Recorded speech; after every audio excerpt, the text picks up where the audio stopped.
నిజంగా కళ్ళల్లో నీళ్లు తిరుగుతా ఉన్నాయి. ఈరోజు వేణుగోపాల్ రెడ్డి ఆత్మహత్య ఒక రకంగా చెప్పాలంటే ఇది కాంగ్రెస్ ప్రభుత్వం యొక్క హత్య. వాళ్ళ వైఫ్ చెప్తా ఉంది పాపం, ఎక్కడ ఏ బ్యాంకుకు వెళ్లి అప్పు పెట్టినా నువ్వు బిల్డరు, నీకు అప్పు ఇవ్వమన్నారట.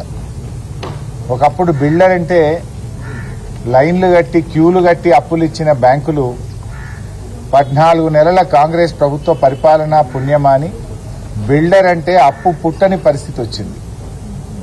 భార్య పేరు మీద లోన్ ట్రై చేశారట పాపం. కో అప్లికెంట్ గా భర్త పేరుంటే నీ భర్త బిల్డరు, నీకు లోన్ ఇయ్యము అన్నారట. ఈ 13 నెలల కాంగ్రెస్ పాలనలో ఒక్క అపార్ట్మెంట్ కూడా అమ్ముడుపోక, బ్యాంకులకు పోతే అప్పు రాక, ఇంకా దిక్కుతోచని పరిస్థితుల్లో పాపం ఆత్మస్థైర్యం కోల్పోయి వేణుగోపాల్ రెడ్డి ఆత్మహత్య చేసుకున్నాడు. నిజంగా యువ బిల్డర్, ఇప్పుడిప్పుడే పైకి వస్తా ఉన్నాడు. 39 సంవత్సరాల వయసు. పాపం 5 సంవత్సరాల చిన్న పాప, పసిపాప ఉంది ఆయనకు. ఆ అమ్మాయి రాత్రంతా నాన్న నాన్న అని నిద్రలో ఏడుస్తూ ఉంది అని ఆ తల్లి రోధిస్తా ఉంటే హృదయం ద్రవించిపోతా ఉంది. ఇప్పటికైనా రేవంత్ రెడ్డి కళ్ళు తెరవాలి. నిజంగా వాళ్ళ కుటుంబ సభ్యులు మాట్లాడుతూ ఒక గొప్ప మాట అన్నారు. మా వాడి ప్రాణం పోయింది, ఇంకా మిగతా ప్రాణాలు పోకముందైనా ఇప్పటికైనా రేవంత్ రెడ్డి కళ్ళు తెరిచి మరిన్ని ప్రాణాలు పోకుండా చూడండి అని ఆ కుటుంబ సభ్యులు మాట్లాడుతూ ఉన్నారు. ఇవాళ రాష్ట్రంలో ఏమైపోయిందంటే 14 నెలల కాంగ్రెస్ పాలనలో రైతుల ఆత్మహత్యలు, చేనేత కార్మికుల ఆత్మహత్యలు, ఆటో డ్రైవర్ల ఆత్మహత్యలు, చివరికి బిల్డర్లు కూడా ఆత్మహత్యలు చేసుకునే పరిస్థితి వచ్చింది. 10 ఏళ్ల బీఆర్ఎస్ పాలనలో నిర్మాణ రంగానికి మన రాష్ట్రం, మన హైదరాబాద్ స్వర్గధామంగా ఉండే. అంటే రియల్ ఎస్టేట్ రంగం అద్భుతంగా 10 ఏళ్లు వృద్ధిలో నడిచింది. లక్షలాది మంది దాని మీద బ్రతికారు. కానీ కాంగ్రెస్ పాలనలో అనాలోచిత నిర్ణయాలు. ఒకసారి ఎప్పుడో ప్రెస్ మీట్ లో మాట్లాడుతూ ఉంటే రేవంత్ రెడ్డి గారు, నేను రియల్ ఎస్టేట్ నుంచి వచ్చినా నాకే రియల్ ఎస్టేట్ గురించి చెప్తావా అని ఉల్టా దబాయించాడు. కానీ ఏమైపోయింది ఇవాళ రియల్ ఎస్టేట్ రంగం? ఇప్పటికైనా రేవంత్ రెడ్డి గారు బేషిజాలకు పోకుండా ఈ హైడ్రా దుకాణాలు బంద్ చేయండి. వాళ్ళ ఆయన భార్య చెప్తా ఉంది, హైడ్రా వల్లనే ఎవరొచ్చి ఫ్లాట్లు చూడడము వెళ్లిపోవడం. వాస్తవానికి ఆయన నిర్మిస్తున్నటువంటి అపార్ట్మెంట్లో హైడ్రా సమస్య గాని ఎటువంటి ఇబ్బంది లేదు. కానీ ప్రజలు భయభ్రాంతులకు లోనవుతా ఉన్నారు. వచ్చి చూసిన వాళ్ళు ఎవరు కూడా ఫ్లాట్లు కొనడానికి ముందుకు రాకపోవడం, 13-14 నెలల్లో ఒక్క ఫ్లాట్ కూడా అమ్మకపోవడం, చేసిన అప్పులకు మిత్తిలు కట్టలేకపోవడం, బ్యాంకుల్లో లోన్లు రాకపోవడం, భవిష్యత్తు ఆగమ్య గోచరంగా ఉండడం, ఇప్పట్లో ఈ రంగం బాగుపడుతుందా, నా అపార్ట్మెంట్ అమ్ముతుందా అనే నమ్మకం ఆయన కుదరకపోవడం వల్ల చివరికి ప్రాణాల మీదకి వచ్చింది. అంటే ఇలా నువ్వు హైడ్రా అనేటువంటిది పెట్టి ప్రజలను భయభ్రాంతులకు లోన్ చేసినావు. ఇలా విదేశాల్లో ఉండే, అమెరికాలో ఉండేవాళ్ళు, ఇతర దేశాల్లో ఉండేవాళ్ళు హైదరాబాద్ లో అపార్ట్మెంట్ కొనాలంటే ఏమో హైడ్రా ఉందట అని వెనక ముందు అయిపోతున్నారు, ఆగిపోతున్నారు. ఉత్తర భారతదేశం నుంచి వచ్చే వాళ్ళు, గ్రామీణ ప్రాంతం నుంచి, పల్లెల నుంచి ఎవరైనా హైదరాబాద్ లో అపార్ట్మెంట్ కొనుక్కుందాం అనుకున్న వాళ్ళు ఏమో హైదరాబాద్ లని ఊలగొడుతుందట, అంతా హైడ్రా నడుస్తుందట అనే భయంతో ఇతర రాష్ట్రాల వాళ్ళు గాని జిల్లాల వాళ్ళు కూడా హైదరాబాద్ లో పెట్టుబడులు పెట్టడానికి భయపడే పరిస్థితి వచ్చింది.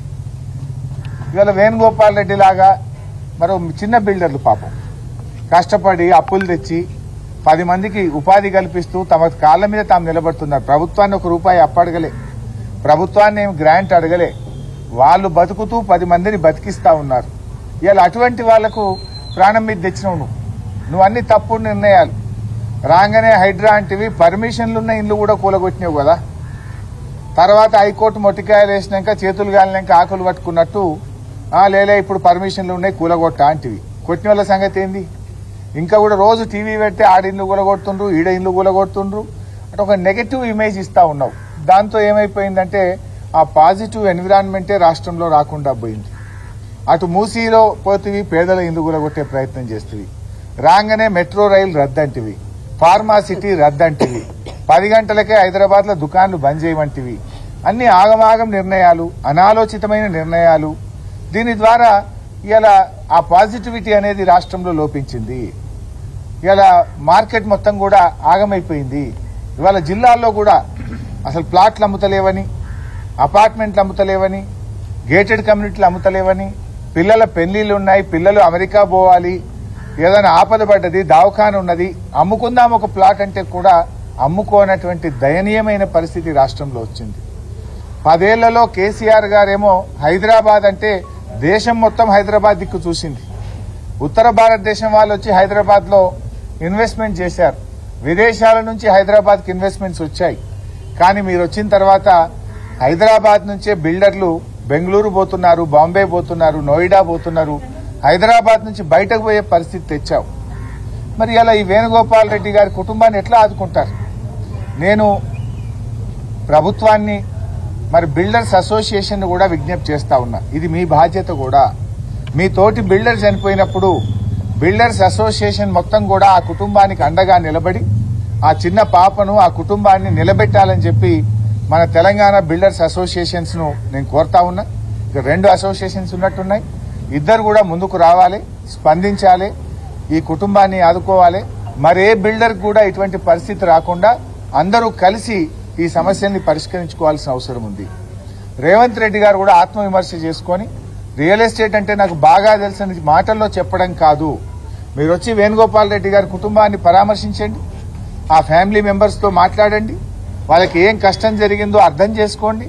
ఇది మిగతా వారికి ఇలాంటి పరిస్థితి రాకుండా పరిస్థితిని చక్కబెట్టే ప్రయత్నం చేయండి. చిన్న చిన్న బిల్డర్లు ఉంటారు. బిల్డర్లు అంటే బడా బడా బిల్డర్లే కాదు, దెర్ ఆర్ స్మాల్ పీపుల్.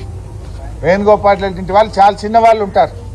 అలాంటి వాళ్ళతో మీరు మాట్లాడండి. బిల్డర్స్ అనగానే పెద్ద పెద్ద కోటీశ్వర్లను పట్టుకొని ఆ 10 మందితో మాట్లాడితే అది బిల్డర్ల సమస్యలు కావు.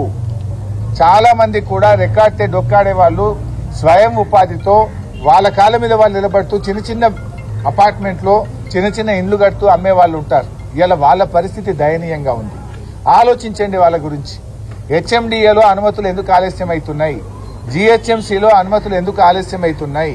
అధికారుల వేధింపులు ఎందుకు పెరుగుతా ఉన్నాయి? పర్మిషన్లకు లంచాల పేరు ఇటా వేధింపులు ఎందుకు ఎక్కువైతా ఉన్నాయి? యూసీలు రావాలంటే సంవత్సరాల తరబడి ఎందుకు వెయిట్ చేయాల్సి వస్తా ఉంది? మరి ఎందుకు ఈ పరిస్థితుల్లో ఇలాంటి పరిస్థితి వచ్చిందో?